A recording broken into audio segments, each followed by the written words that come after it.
Welcome to World Watch TV. I'm sitting here with Stephen Kretzmann, who is the founder and director of Oil Change International, which is an organization that educates about the impacts of fossil fuels, and he's also a long-term advocate for hastening a transition to renewable energies and climate change policies. Hi, Stephen. Thank you so much.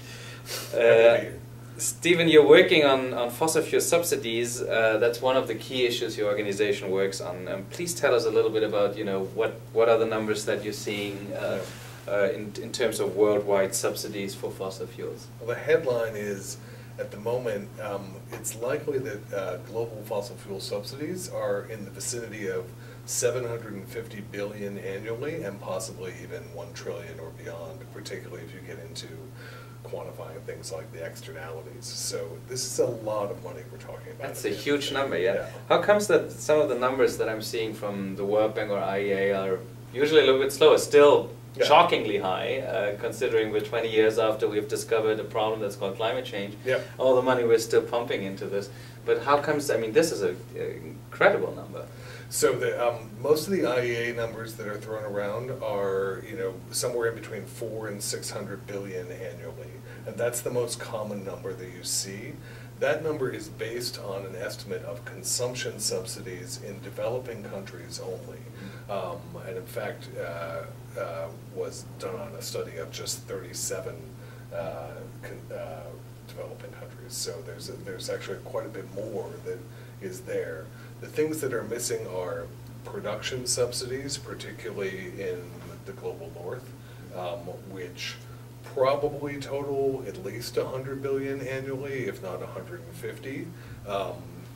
Things like export credit support, these are banks that exist in most of the northern countries, and also increasingly in a lot of the emerging economies, that provide loan guarantees and credit support and this kind of thing for fossil fuel companies around the world.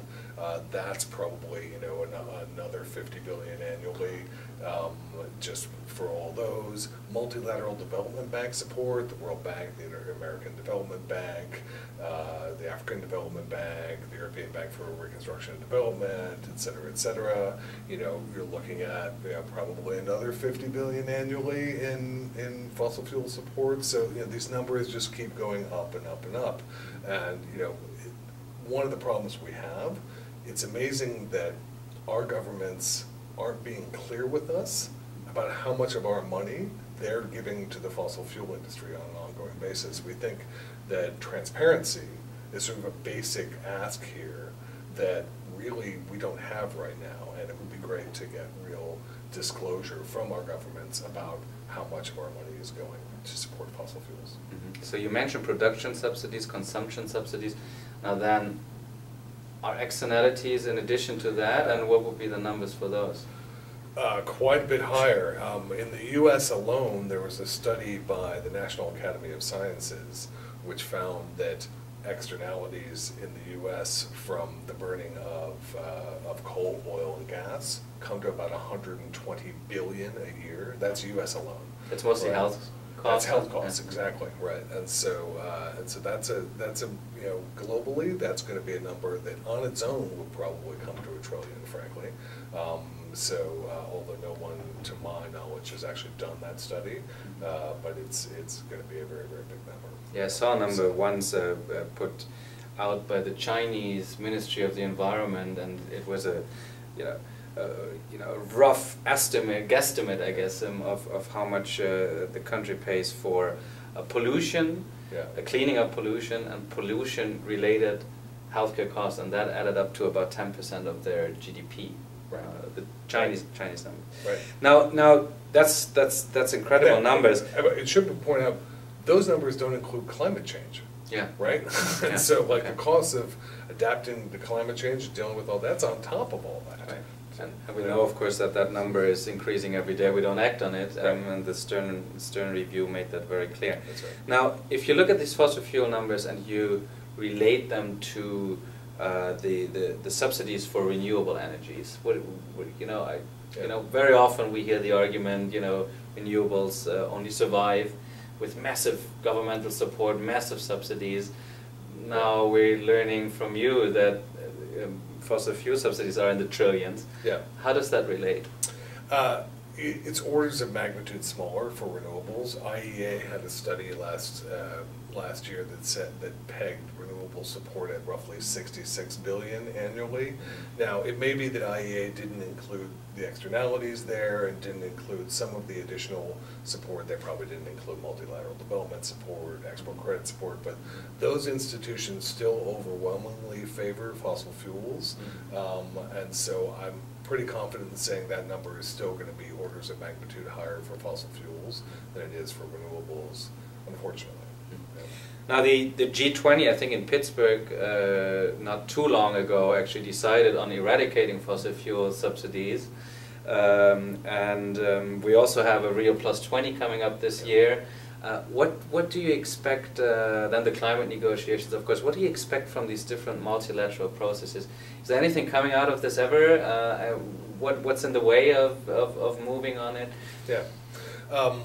There has been some progress internationally on fossil fuel subsidy reform. The G20 and the APEC commitments are important first steps in saying that they want to phase out inefficient fossil fuel subsidies, as they call them. But there hasn't been anything other than a political declaration of intent at this point. We wrote a report a couple years ago where we looked at exactly what follow-up there has been by the G20 nations and found that there hasn't been any in terms of actually phasing out fossil fuel subsidies, that they committed to do so.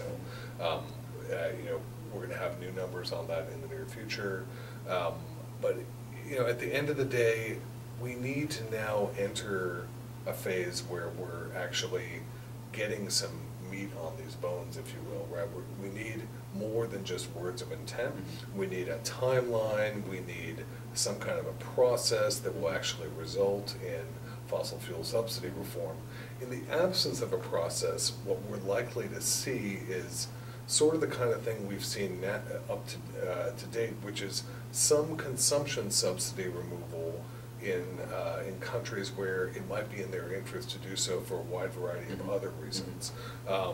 What are some of the leaders out there that you would see? I mean, there's been actually Iran has actually done a very interestingly a very good job at removing its consumption subsidies in the recent past.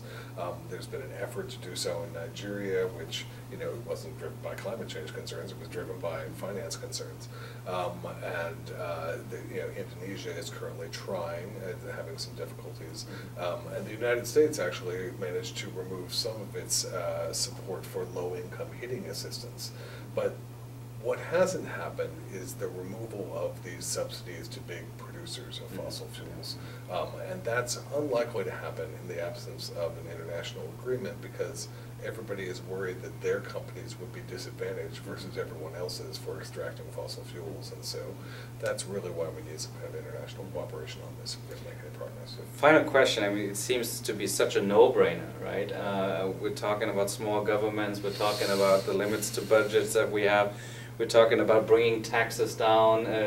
It seems to be such a no-brainer to stop supporting an industry that we know is hurting our societies in the long run. Yeah. What's in the way of this? It's big money, big oil, but give us a concrete example. Let's say in the United States, how does the system work? Why there's a Tea Party movement that's trying to bring governmental support down. Yeah. But then at the same time, there's a presidential candidate running on bringing gas prices down to $2.50. Yeah. How does that make sense? Well, the Tea Party movement and that presidential candidate are both funded heavily by the oil industry. And so that tends to get in the way of them actually proposing reforms to the oil industry.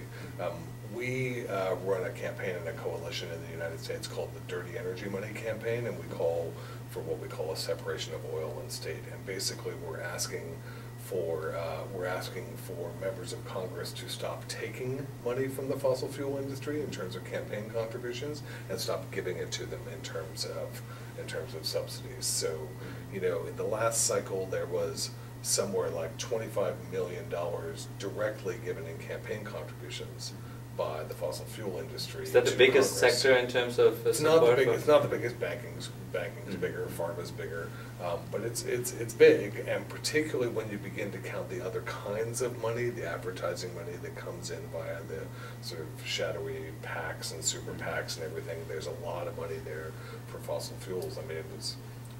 Recently, it's been very clear that the industry has been spending very heavily in the United States to try to blame President Obama for gas price increases, when it's very obvious, if you're looking at the situation, that that's out of the control of any president, yeah. Right? It's the market, it's the global market. Unless you throw money at it. Then right, right. I mean, so, you know, at the end of the day, you know, what we really want to see is you know, an end to this cycle of this corrupt cycle of money and government that's happening in the United States, and really, you know, trying to make it clear, constituents in the U.S. need to make it clear that they want representatives who represent them, not the big oil, big coal industry at the end of the day. And so the only way that we're going to do that is to make it a political liability for people to actually, you know, take this money. Or to eradicate private campaign financing altogether and move towards a public campaign finance system. If I may add this. No, that would be great. That would be absolutely great. I'm pretty sure it's coming very soon. I hope. Thank you. Thank you very much. This was Steve Kretzmann, the founder and director of Oil Change International. Thank you. Thank you.